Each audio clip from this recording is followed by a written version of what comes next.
Hello friends, Siragadikka ஆசை சீரியலை பற்றி கொஞ்சம் பார்க்கலாமா? ரதி வீட்டில் ரோஹிணியும் மனோஜும் சிக்கிக்கிறாங்க. தீபனை சந்தித்து முத்து பேசிகிட்டு இருக்காங்க. அதை பற்றி விரிவாக பார்க்கலாமா? சுருதியோட அம்மா விஜயா கிட்ட பேசிகிட்டு இருக்காங்க. அந்த பிரச்சனையை பற்றி விசாரிச்சுட்டு இருக்காங்க. என்னைக்கா இருந்தாலும் இது பிரச்சனை ஆகிடும். நீங்கள் கொஞ்ச நாள் கேரளாவில் வேணுன்னா தங்கி இருக்கிறீங்களா? அங்கே எங்களுக்கு சொந்தமான ஒரு பெரிய வீடு இருக்குது, போர்ட் ஹவுஸு இருக்குது. நீங்கள் வேணால் அங்கே தங்கிக்கிங்க அப்படின்னு சுருதியோட அம்மா சொல்லிகிட்ருக்காங்க. அதுக்கு சுருதி சொல்கிறாங்க, அங்கே தங்கினா மட்டும் விட்டுருவாங்களா? போலீஸு கம்ப்ளைண்ட் பண்ணியிருக்காங்க, அதனால் ஆண்டியை விசாரிப்பாங்க ஏதாச்சும் அப்படின்னு சொல்லிகிட்டு இருக்காங்க சுருதி.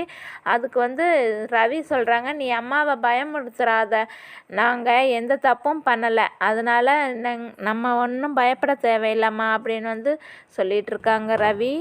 மறுபக்கம் பார்த்திங்கன்னா மனோஜ் ஸ்டோர் ரூமுக்கு போகிறாங்க. அங்கே வேலை பார்த்துக்கிட்டு இருக்கிறவங்க மேலேயெல்லாம் கோவத்தை காட்டிகிட்டு இருக்கிறாங்க மனோஜ். அப்புறமா ரோஹிணி வர்றாங்க. ரோஹிணி வந்த உடனே ரோஹிணி மேலேயும் மனோஜ் கோவத்தை காட்டிகிட்டு இருக்காங்க. அப்போ அங்கே வேலை பார்க்குற பொண்ணு ரோஹிணிகிட்ட, என்னாச்சுங்க மேடம், சாருக்கு கோபமாக இருக்காரு அப்படின்னு சொல்லி கேட்டுட்ருக்குறாங்க. அதுக்கு ரோஹிணி இருந்துக்கிட்டு வீட்டில் நடந்த பிரச்சனையை பற்றி சொல்கிறாங்க. அதுக்கு அங்கே வேலை பார்க்குற பொண்ணு இருந்துக்கிட்டு, இதுக்கெல்லாம் ஒரே தீர்வு பணம் தான், பணத்தை நீங்கள் கொடுத்து அதை சரி கட்டலாம்ல மேடம் அப்படின்னு சொல்கிறாங்க. அதை ரோஹிணி கொஞ்சம் யோசிச்சுட்டு சரி பார்க்கலாம் அப்படின்னு சொல்லிட்டு போகிறாங்க. போய் மனோஜ்கிட்ட பேசுகிறாங்க. ஆண்டியோட பிரச்சனையை நம்ம எப்படியாவது தீர்த்து வைக்கணும் மனோஜ் அப்படின்னு ரோஹிணி சொல்லிகிட்டு இருக்காங்க மனோஜ்கிட்ட. அதுக்கு மனோஜ், நம்ம எப்படி தீர்த்து வைக்க முடியும் அப்படின்னு சொல்லி கேட்குறாங்க. அதுக்கு ரோஹிணி நம்ம ஏதாவது கொஞ்சம் பணம் கொடுத்து அவங்க பிரச்சனையை தீர்த்து வைக்கலாம், அவங்கக்கிட்ட போய் பேசி பார்க்கலாம் அப்படின்னு சொல்கிறாங்க. மனோஜ் கொஞ்சம் யோசிச்சுட்டு சரி வா போய் பார்க்கலாம் அப்படின்னு சொல்லிட்டு போகிறாங்க. முத்து கார் செட்டில் உட்காந்து பேசிகிட்டு இருக்காங்க. அப்போ மீனா வர்றாங்க. தீபனோட அட்ரஸும் ஃபோன் நம்பரும் வாங்கிட்டேன் அப்படின்னு சொல்லி முத்துக்கிட்ட சொல்லிகிட்டு இருக்காங்க.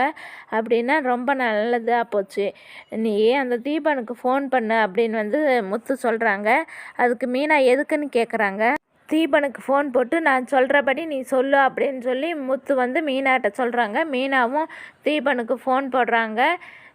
முத்து சொன்ன மாதிரியே தீபனுக்கு ஃபோன் போட்டு, நான் ரதியோட ஃப்ரெண்டு பேசுகிறேன், ரதி பாய்சன் குடிச்சிட்டா, உயிருக்கு போராடிட்டு இருக்கா அப்படின்னு சொல்கிறாங்க மீனா தீபன்கிட்ட. தீபன், ரதிக்கு என்னாச்சு அப்படின்னு சொல்லி டென்ஷனாக கேட்குறாங்க. அதுக்கு மீனா சொல்கிறாங்க, நான் சொல்கிற இடத்துக்கு வந்தீங்கன்னா நீங்கள் ரதியை பார்க்கலாம் அப்படின்னு சொல்லி சொல்கிறாங்க. சீக்கிரம் வாங்க அப்படின்னு சொல்லிகிட்டு இருக்கிறாங்க. சரி, நீங்கள் சொன்ன இடத்துக்கு நான் வந்துடுறேன் அப்படின்னு சொல்லி தீபனும் சொல்கிறாங்க.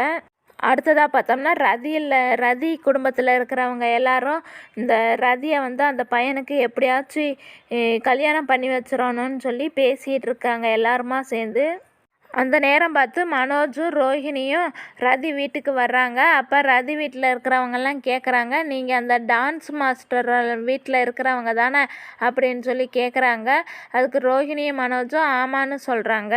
நாங்கள் மனோஜ் சொல்கிறாங்க, நாங்கள் உங்களோட பிரச்சனைக்கு தீர்வு சொல்கிறதுக்காகத்தான் நாங்கள் இங்கே வந்திருக்கோம் அப்படின்னு சொல்லி சொல்கிறாங்க. அதுக்கு ரதி குடும்பத்தில் இருக்கிறவங்க இருந்துக்கிட்டு, என்ன தீர்வு கொடுக்க போகிறீங்க அப்படின்னு சொல்கிறாங்க.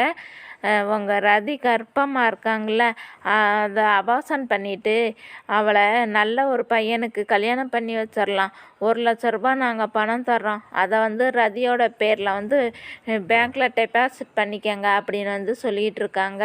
அதை கேட்டுட்டு ரதியோட குடும்பத்தில் இருக்கிறவங்க எல்லாம் ரொம்ப அதிர்ச்சி ஆகிறாங்க. அப்புறமா ஆத்திரப்பட்டு மனோஜை அடித்து சேரில் கட்டி வச்சிடுறாங்க. ரோஹிணியை ஒரு ரூமில் போட்டு பூட்டி வச்சிடுறாங்க. என்ன செய்யறதுன்னு தெரியாமல் மனோஜும் ரோஹிணியும் முழிச்சுட்ருக்காங்க. மறுபக்கம் பார்த்தீங்கன்னா தீபக்குக்காக கார் செட்டில் காத்துக்கிட்டு இருக்காங்க மீனாவும் முத்துவும். என்னங்க, மீனா கேட்குறாங்க முத்துக்கிட்ட, என்னங்க இன்னும் வரல அப்படின்னு சொல்லி கேட்டுட்ருக்காங்க. அதுக்கு முத்து சொல்கிறாங்க, அவன் உண்மையிலே லவ் பண்ணியிருந்தா வந்துடுவேன், பொய்யா டைம் பாஸ்க்கு லவ் பண்ணியிருந்தா வரமாட்டான் அப்படின்னு சொல்லிகிட்டு இருக்காங்க. அந்த நேரம் பார்த்து தீபக் ஆட்டோவில் இறங்குறாங்க. உடனே உடனே தீபன் வந்து மீனாவுக்கு ஃபோன் போட்டு நீங்கள் வர சொன்ன இடத்துக்கு நான் வந்துட்டேன், நீங்கள் எங்கே இருக்கீங்க அப்படின்னு சொல்லி கேட்டுட்ருக்காங்க. அதுக்கு மீனாவும் அப்போ வந்து நான் தான் உங்களை வர சொன்னேன் அப்படின்னு வந்து சொல்லிகிட்ருக்காங்க. அதுக்கு தீபன் இருந்துக்கிட்டு ரதிக்கு என்னாச்சுன்னு சொல்லுங்கள், அவன் எங்கே இருக்கான் அப்படின்னு வந்து கேட்டுட்ருக்காங்க தீபன்.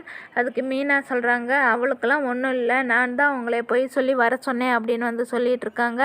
அதுக்கு தீபன் இருந்துக்கிட்டு ஏன் இப்படி சொன்னீங்க, நான் வர முடியாட்டின்னா என்ன ஆகியிருந்திருக்கும், நானே ரதியை பார்க்க முடியலைன்ட்டு நானே ஏதாச்சும் தற்கொலைக்கு முயற்சி பண்ணியிருந்தேன்னா என்ன ஆகியிருந்திருக்கும் அப்படின்னு சொல்லி திட்டிகிட்டு இருக்காங்க. அப்புறமா முத்து வந்து அந்த தீபனை அடிக்கிறாங்க. எதுக்கு என்னை அடிக்கிறீங்கன்னு சொல்லி கேட்குறாங்க. சரி நீ ரதியை வந்து கல்யாணம் பண்ணிக்க அப்படின்னு சொல்லிட்டு இருக்காங்க. நான் கல்யாணம் பண்ண ரெடியாக தான் இருக்கேன், ஆனால் என்னோட அம்மா வந்து என்னை விட மாட்டாங்களே அப்படின்னு சொல்லிட்டு இருக்காங்க. அதுக்கு முத்து சொல்கிறாங்க, உன்னோட அம்மாவை கேட்டுட்டு அவளை லவ் பண்ணன அப்படின்னு சொல்லி லவ் பண்ணுறப்ப பண்ணிடுறது, அப்புறம் மற்ற எல்லா விஷயம் கல்யாணத்துக்கு முன்னாடி நடக்கிறது எல்லாத்தையும் இப்போயே நடத்திடுறது, எல்லாத்துலேயும் அவசரப்படுறது. இப்போ அம்மா வந்து அடிக்கிறாங்க திட்டுறாங்க அப்படின்னு அப்படின்னு வந்து முத்து பேசிகிட்டு இருக்காங்க. அப்புறமா ரதியோட வீட்டுக்கு தீபனை கூட்டிகிட்டு போகிறாங்க. கூட்டிகிட்டு போய் அவங்க குடும்பத்தில் இருக்கிறவங்க எல்லாத்துக்கிட்டேயும் பேசுகிறாங்க. ரதிக்கும் தீபனுக்கும் எப்படினாவது கல்யாணம் பண்ணி வச்சிடலாம் அப்படின்னு வந்து சொல்லிகிட்டு இருக்காங்க.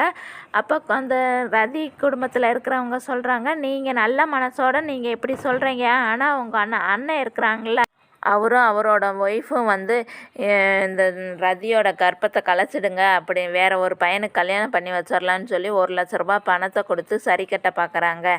இது உங்கள் மனசுக்கும் அவர் மனசுக்கும் எவ்வளோ வித்தியாசம் பாருங்கள் அப்படின்னு வந்து சொல்லிக்கிட்டு இருக்கிறாங்க. அதுக்கு மனோஜும் ரோஹிணியும் ஐயோ நம்மளை பற்றி தான் சொல்கிறாங்க அப்படின்னு சொல்லி பேசிக்கிட்டு இருக்காங்க. முத்து இதை கேட்டுட்டு ரொம்பவே ஷாக் ஆகுறாங்க. இப்படியாக இன்றைய எபிசோட் முடிவடைகிறது.